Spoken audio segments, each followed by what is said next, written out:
या कार्यक्रमासाठी उपस्थित असलेले राज्याचे उपमुख्यमंत्री आदरणीय अजितदादा, आपणाला आशीर्वाद द्यायला आणि आपल्या पाठीशी भक्कम अशी शक्ती उभा केलेले कवठेमंकाळ पूर्वीच्या विधानसभा मतदारसंघाचे माजी आमदार आणि ज्येष्ठ नेते आदरणीय घोरपडे सरकार, या ठिकाणी उपस्थित असलेले मिरजेचे नवनिर्वाचित आमदार, विधान परिषदेचे आमदार इद्रिसभाई नायकवडी, भारतीय जनता पार्टी, शिवसेना, राष्ट्रवादी, आरपीआय पक्षाचे सगळे प्रमुख नेते, उपस्थित सर्व वडीलधारी मंडळी, माता भगिनी, बंधू भगिनी आणि माझ्या तरुण मित्रांनो, तुमची गैरसोय झाली म्हणून तुमची सगळ्यांची पहिल्यांदा माफी मागतो. माणसं मांडवाच्या बाहेर तेवढीच आहेत आणि आतही तेवढीच आहेत. मी आपणाला फार वेळ घेणार नाही. अजितदादांना आपण सगळे त्यांचे विचार ऐकणार आहे. पण स्वप्नील भैयांनी काही गोष्टीला स्पर्श केला. दादा, या तालुक्यामध्ये 35 वर्ष माणसांच्या जीवनाशी, तरुणांच्याशी खेळण्याचं काम हे घराणं करतंय. मध्ये बोलू नका. विकास करणारा विकास पुरुष म्हणून तुमच्याकडे पाहतात. तुम्ही आराराबांना नेते होते, पण त्यांना उपमुख्यमंत्री करण्यासाठी तुम्ही किती मतं दिली आणि कुणाकुणाचे त्या इलेक्शन मध्ये पडलेली मतं ही आमच्यासारख्या कार्यकर्त्यांना माहिती आहेत.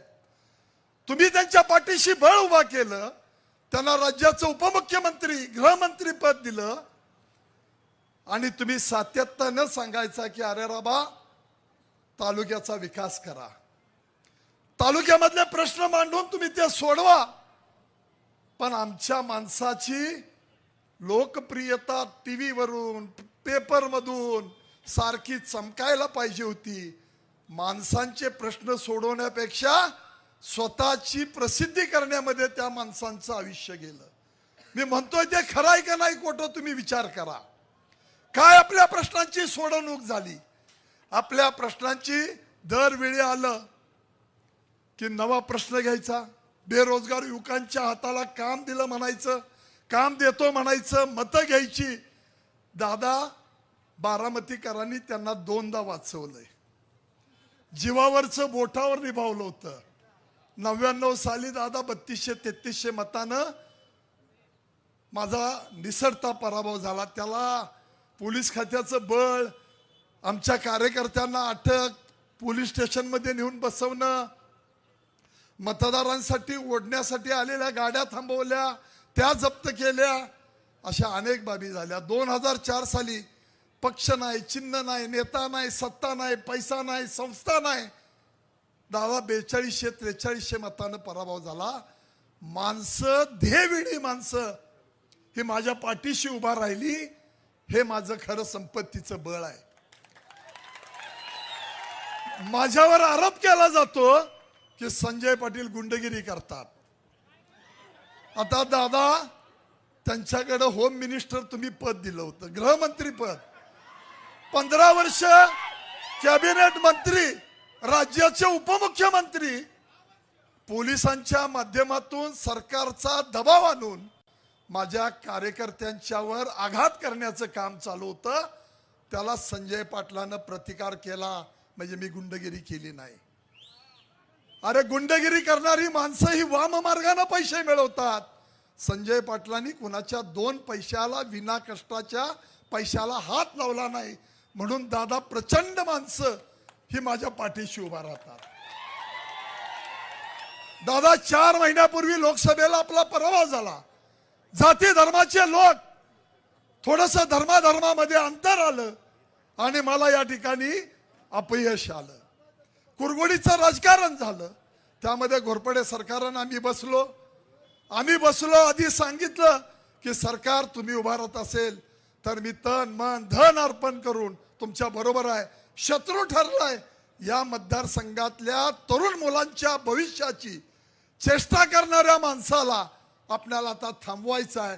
या लोकांचं भविष्य उद्ध्वस्त करणाऱ्या माणसाला आपल्याला थांबवायचं आहे. सरकारने मोठ्या मनानं सांगितलं की आम्ही तुमच्या पाठीशी आहे. आपल्याला या मतदारसंघाचं भलं करायचं आहे, तरुणांच्या भविष्याची चिंता करायची आहे. अशा अनेक बाबींची चर्चा झाली. आम्ही अजितदादांच्याकडे गेलो. दादांनी काही गोष्टीचा शब्द दिला आणि ही निवडणूक लढण्यासाठी मी या ठिकाणी उमेदवार म्हणून तुमच्या पुढे उभा राहिलो. दादा, या ठिकाणी खोटं नाटं किती बोलायचं.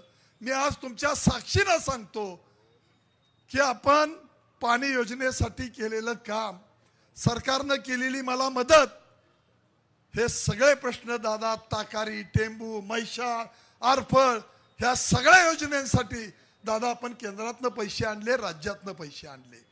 हे गुन्हेबाळ सकाळी 11 वाजता जेवून खाऊन उपोषणाला आलं. 11 वाजता उपोषणाला बसलं आणि 6 वाजता पेगवीन सारखं पेकाळून गेलं. अरे, हा 60 वर्षाचा शेलार मामा संजय पाटील 9 दिवस उपोषणाला बसला.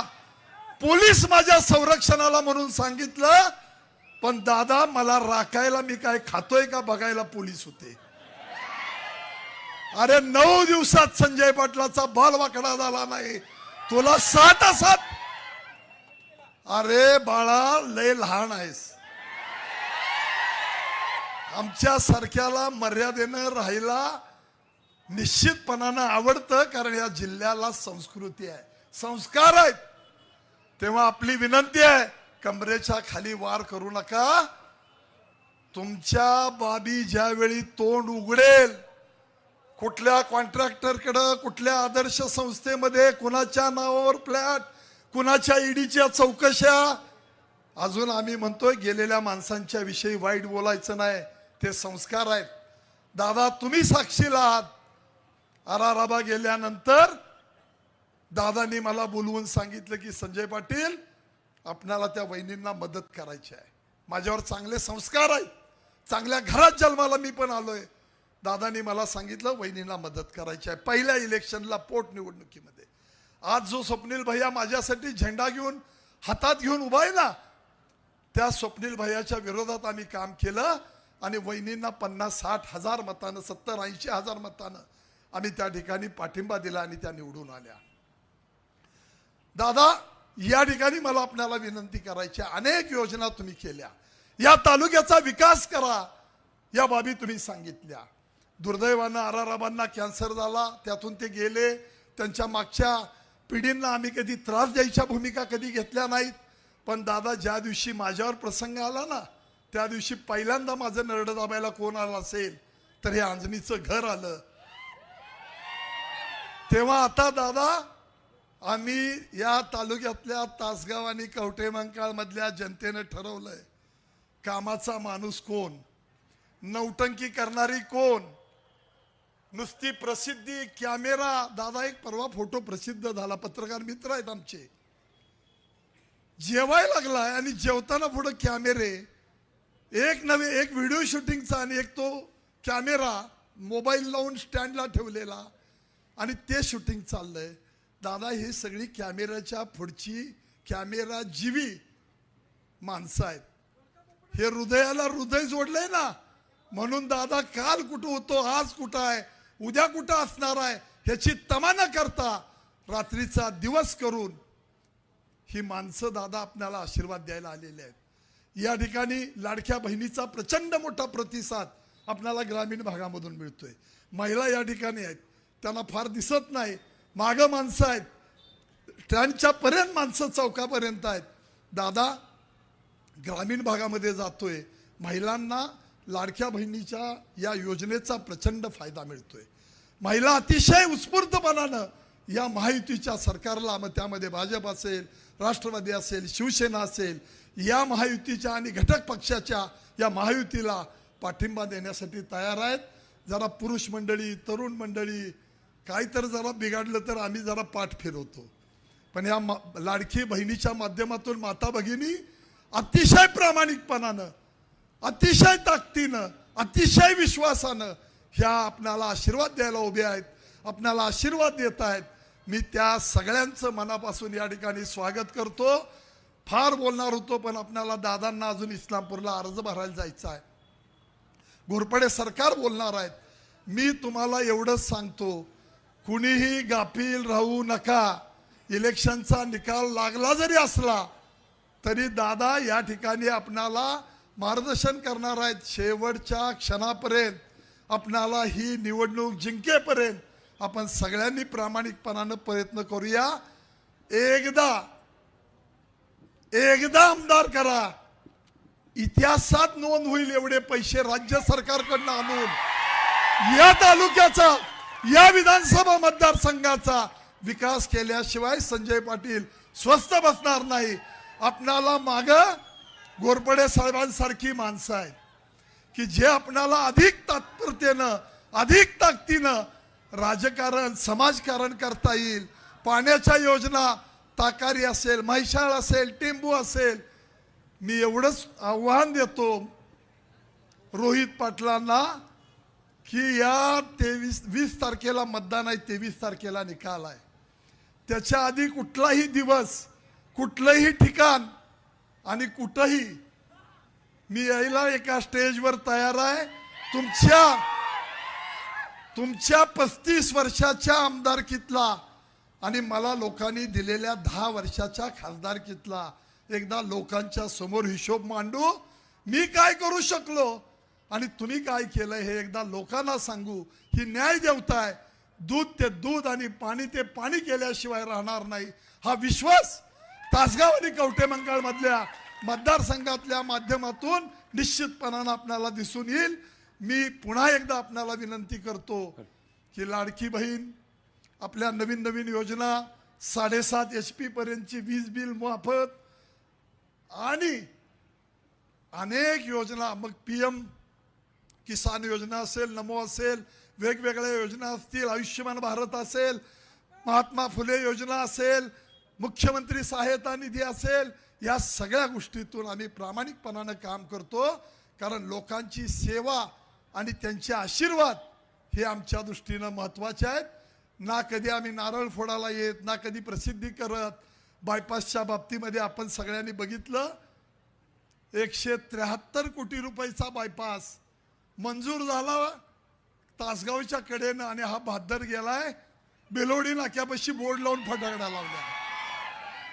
किती बालिशपणा आहे, किती पोरकटपणा आहे. अरे बाळा, जरा तरी आपण एकमेक काहीतरी विश्वासानं जनतेशी वागूया. यांच्याशी प्रतारणा करणाऱ्या माणसांचं जीवन अडचणीत येतं, उद्ध्वस्त होतं. म्हणून यांची सेवा करू, यांच्याशी प्रामाणिक राहू, एवढीच भूमिका घेऊन आम्ही काम करतोय. पुन्हा एकदा या ठिकाणी दादा, मला आणखी एका गोष्टीचा उल्लेख केला पाहिजे. इद्रिस भाई, परवा तुम्ही येऊन गेला आणि तासगावच्या मोहल्ल्यातले 700-800 लोक आणि मुलं 2 दिवसापूर्वी भेटायला आले आणि त्यांनी सांगितलं की आम्ही तुमच्या बरोबर आहे. काही आमचे गैरसमज झाले होते, तुम्ही तेवढ्याच तत्परतेनं तुम्ही आणि आम्ही मिळून काम करूया. या शहरामधली 700-800 माणसं 2 दिवसापूर्वी येऊन भेटून गेली आणि खोटं नाटं सांगून त्यांनी 25-30 वर्ष पाहिलेलं आहे. आम्ही जीवाभावाची माणसं आहे. तेव्हा अनेक समाजाच्या बाबतीमध्ये ते गैरसमज दूर होऊन ती माणसं आपल्या पाठीशी उभा राहिलेली आहेत. आपण गावामध्ये प्रचार करूया. गाव सोडायचं नाही. पूर्वीच्या काळामध्ये तुम्हाला जिल्हाभर मला न्यावं लागत होतं. तुम्ही आता आपलं गाव आणि गावातलं मताधिक्य हे कसं चांगलं मिळवता येईल एवढंच काम करूया, एवढी कळकळीची विनंती करतो आणि या ठिकाणी थांबतो. जय हिंद, जय महाराष्ट्र. जज्बा बदल